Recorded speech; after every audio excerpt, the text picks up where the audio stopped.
Hello every one. So எல்லாருக்கும் வணக்கம். So hope all are doing good. எல்லாரும் நல்லா இருப்பீங்கன்னு நம்புகிறேன். ஸோ ஸ்டாக் மார்க்கெட் பார்த்தீங்கன்னா கண்டினியூஸாக இறங்கிட்டு இருக்கு. நம்மக்கிட்ட ஒரு பேனிக்கான ஒரு மொமெண்டம் வந்து கிரியேட் ஆயிருக்கு. என்னடா இது, நம்ம வாங்கின ஸ்டாக்ஸ் எல்லாமே டவுன் ஆகிட்டு இருக்கு.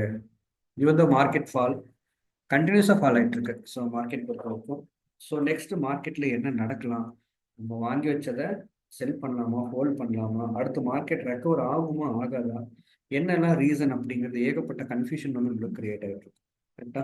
ஸோ இது எதனால இந்த சுச்சுவேஷன் வந்து கிரியேட் ஆகிருக்கு, இது எந்த அளவுக்கு இது கண்டினியூ ஆகும், எந்தெந்த இண்டஸ்ட்ரியில் நம்ம ஃபோக்கஸ் பண்ணணும், எந்தெந்த லெவல்ஸ் வரைக்கும் அது போகலாம் அப்படிங்கிறது நான் இப்போ நான் உங்களுக்கு எக்ஸ்பிளைன் பண்ணுறேன்.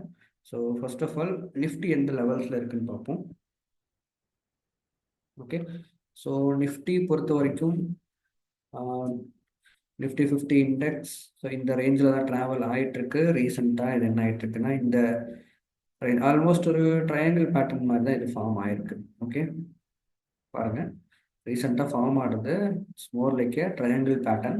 இப்போ என்ன இருக்குன்னா அது பிரேக் ஆயிருக்கு. ஸோ இன்னையோட டேல ஸோ 27th ஜான்வரி, ஸோ இன்னைக்கு வந்து பார்த்தீங்கன்னா அது பிரேக் பண்ணி கீழே வந்திருக்கு. ஓகே, நெக்ஸ்ட் எந்த லெவல் வரைக்கும் போகலாம், நிஃப்டி மேபி ஃபால் ஆகுமா, ஃபால் ஆனால் எந்த லெவல் வரைக்கும் போகலாம், மேபி இன்னைக்கு ஒரு டே வரைக்கும் இது மேலே போகலை அப்படின்னா ஃபர்தராக இந்த ஸ்டாக் வந்து 20,000 21,900லேருந்து 22,000 மார்க்கை வந்து சப்போர்ட் லெவலாக எடுக்கும். ஏன்னா ப்ரீவியஸ் சப்போர்ட் வந்து அங்கே தான் இருக்குது. இங்கே பார்த்தீங்கன்னா தெரியும். ஸோ இந்த இடத்துல ப்ரீவியஸ் சப்போர்ட் பாயிண்ட் இதுதான் இருந்திருக்கு.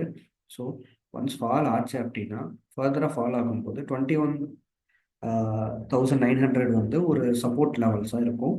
அதையும் ஃபால் ஆச்சுன்னா நெக்ஸ்ட் சப்போர்ட் வந்து 21,200. ஓகே, மேபி எனக்கு தெரிஞ்ச அந்த அளவுக்கு வராது மேபி. ஏன்னா ஓகே, ஸோ மார்க்கெட் வந்து ஆக்சுவலாக எதனால கீழே வந்துட்டு இருக்கு அப்படின்னா, ஸோ நம்ம வருஷத்துல 4 குவார்டர் இருக்கா, அதில் Q1, Q2, Q3 and Q4. அப்போ ஃபர்ஸ்ட் 2 குவார்டர் ஓரளவுக்கு எதிர்பார்த்த அளவுக்கு ஓகே, ஏர்னிங்ஸ் எல்லாம் ஓகே. ஆனால் இந்த Q3யோட ஏர்னிங்ஸ் பார்த்தீங்க அப்படின்னா ரீசெண்டாக டிசம்பர் குவார்டர் முடிஞ்சிருக்கு இல்லையா, இதோட ஏர்னிங்ஸ் ரிப்போர்ட்லாம் பார்க்கும்போது கம்பெனியோட ஓவரால் கம்பெனியோட பெர்ஃபார்மன்ஸ் எல்லாமே கம்மியாயிட்டு இருக்கு. ஓகே, கம்பெனியோட ஜஸ்ட் அ மினிட். ஸோ கம்பெனிஸோட சேல்ஸ் நம்பர்ஸ் எல்லாம் என்ன ஆயிருக்கு அப்படின்னா டிராஸ்டிக்கெல்லாம் கம்மியாயிருக்கு. ஓகே,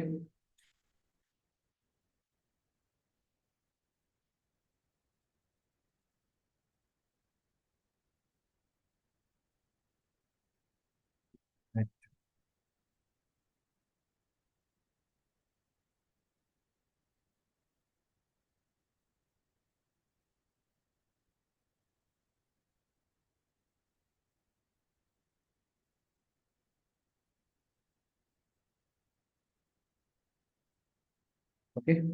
ஸோ என்ன ரீசன்னு பார்க்கும்போது கம்பெனிஸோட ஏர்னிங்ஸ்.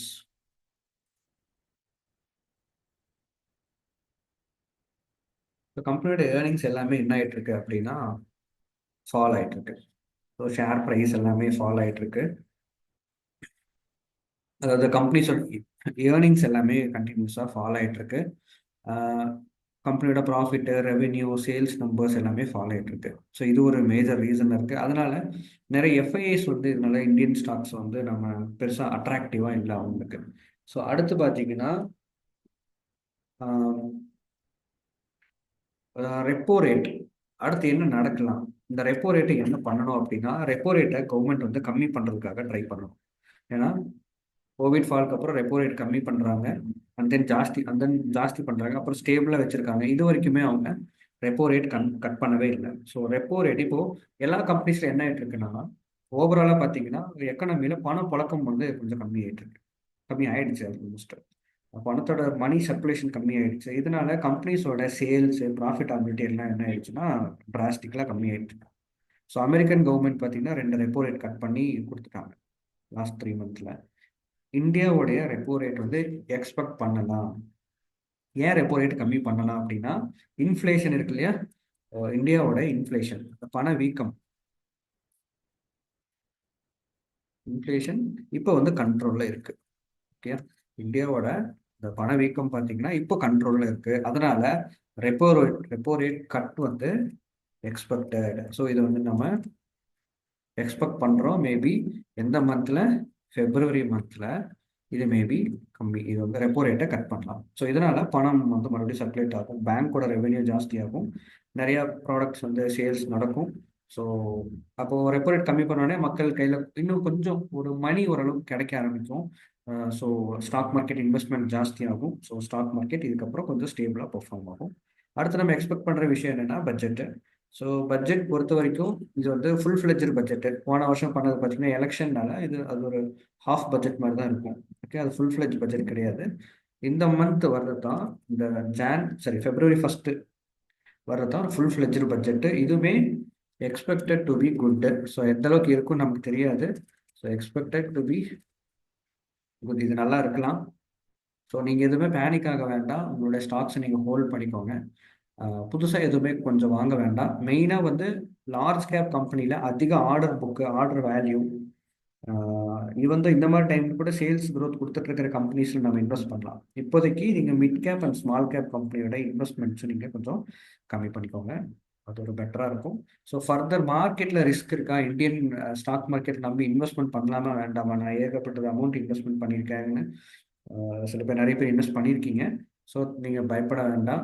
அந்த மாதிரி எந்த ஒரு கிரிட்டிக்கலான சுச்சுவேஷன் இந்தியாவுக்கு வந்ததே இல்லை, இந்த மாதிரி சுச்சுவேஷனும் இல்லை. ஸோ க்ரோத் எக்ஸ்பெக்டேஷன் என்ன ஆயிடுச்சுன்னா கொஞ்சம் கம்மியாக இருக்குது. ஈவன் தோ அந்த ஜிடிபி இருக்கு இல்லையா, ஸோ இது எல்லாமே கம்மியானதுனால ஜிடிபியோட க்ரோத்துமே கொஞ்சம் கம்மியாகிறதுக்கு சான்சஸ் இருக்குது அப்படின்னு அனலிஸ்ட் வந்து எக்ஸ்பெக்ட் பண்ணுறாங்க. இதனால் என்ன ஆயிடுச்சுன்னா க்ரோத் லெவல் என்ன ஆகிட்டு கொஞ்சம் கம்மியாயிட்டு இருக்கு. ஸோ நம்ம February மந்த்தில் நம்ம கிளியரான டைரக்ஷன் கிடைக்கும். வாங்கி வச்ச ஸ்டாக்ஸை பயத்தில் செல் பண்ணிடாதீங்க. அதுதான் நீங்கள் பண்ணுற மிகப்பெரிய மிஸ்டேக் சார். ஸோ வாங்கி வச்ச ஸ்டாக்கை அப்படியே ஹோல்ட் பண்ணுங்கள், செல் பண்ண வேண்டாம். பயப்படுற மாதிரி எந்த ஒரு சுச்சுவேஷனும் இல்லை. ஜஸ்ட் ஹோல்டிங்கில் இருக்கட்டும். மறுபடியும் மார்க்கெட் ரெக்கவர் ஆகும். February மந்த்லேருந்து எஃப்ஐஎஸ் கண்டினியூஸாக செல் பண்ணிட்டு தான் இருக்காங்க. ஆனாலுமே மார்க்கெட் நல்ல ஒரு வேல்யூஷன் தான் இருக்குது. So mid cap small cap தவிர லார்ஜ் கேப் கம்பெனிஸில் நல்ல வேல்யூஷன் இருக்குது. பெஸ்ட்டான கம்பெனிஸ் நீங்கள் ஐடென்டிஃபை பண்ணிவிட்டு நீங்கள் கொஞ்சம் கொஞ்சமாக அதில் இன்வெஸ்ட்மெண்ட்டை நீங்கள் ஸ்டார்ட் பண்ணலாம். ஓகே, நீங்கள் எந்த இதில் செக்டாரில் நீங்கள் ஃபோக்கஸ் பண்ணணும் அப்படின்னா இப்போதைக்கு ஐடி கம்பெனிஸில் நீங்கள் ஃபோக்கஸ் பண்ணலாம். இது ஒன்று தான் இப்போதைக்கு இருக்கிற செக்மெண்ட்டில் நல்லா பெர்ஃபார்ம் ஆகிட்டு இருக்கு. ஏன்னா இந்தியாவோட கரன்சி வேல்யூ கம்மியாகிட்டு இருக்கு, அமெரிக்கன் டாலர் வேல்யூ ஜாஸ்தி ஆகிட்டு இருக்கு. ஸோ அது ஐடி கம்பெனிஸ்கோட குட் நியூஸ்.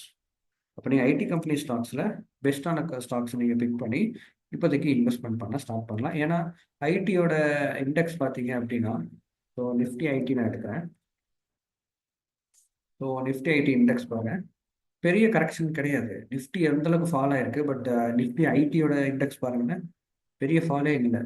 ஸோ இந்த இதுக்கு பெரிய ரிஸ்க் இல்லைங்கிற மாதிரி நிறைய அனலிஸ்ட் வந்து ப்ரெடிக்ட் பண்ணியிருக்காங்க. இந்த ஷார்ட் டேர்ம் அண்ட் லாங் டேர்முக்கு ஐடி கம்பெனிஸை நாம் ஃபோக்கஸ் பண்ணலாம். ஓகே, அந்த நிஃப்டி ஆட்டோமொபைல் கம்பெனிஸ் பொறுத்த வரைக்கும் இன்னுமே கொஞ்சம் இறங்கிறதுக்கு சான்சஸ் இருக்குது. ஆட்டோமொபைல் டிமாண்ட் இருக்குது.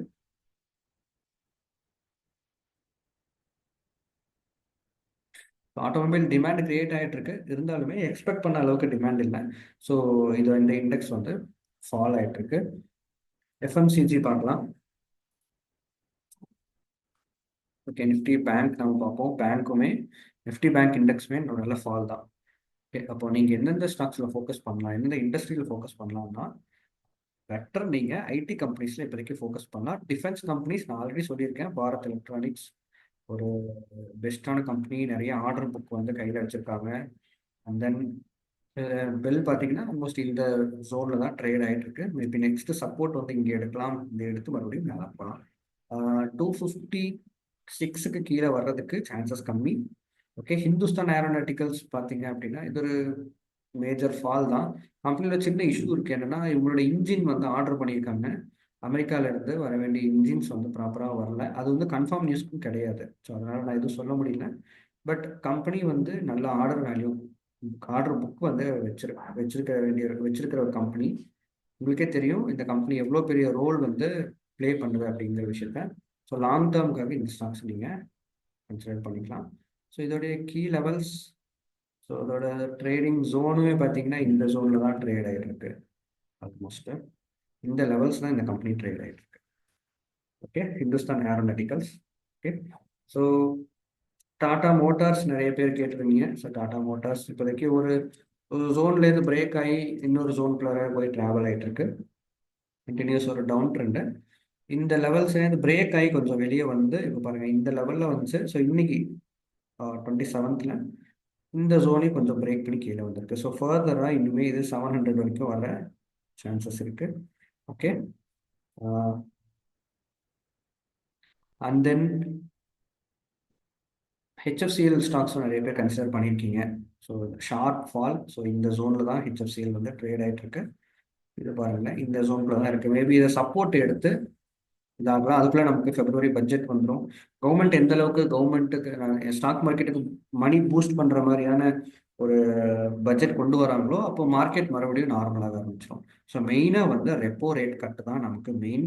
ரெப்போ ரேட் மட்டும் கட் பண்ணிட்டாங்க நமக்கு அது வந்துருச்சு அப்படின்னா மார்க்கெட்டில் மணி சர்க்குலேஷன் ஜாஸ்தியாகும். ஃபர்தராக ஸ்டாக் மார்க்கெட் மேலே போக ஆரம்பிச்சிடும்.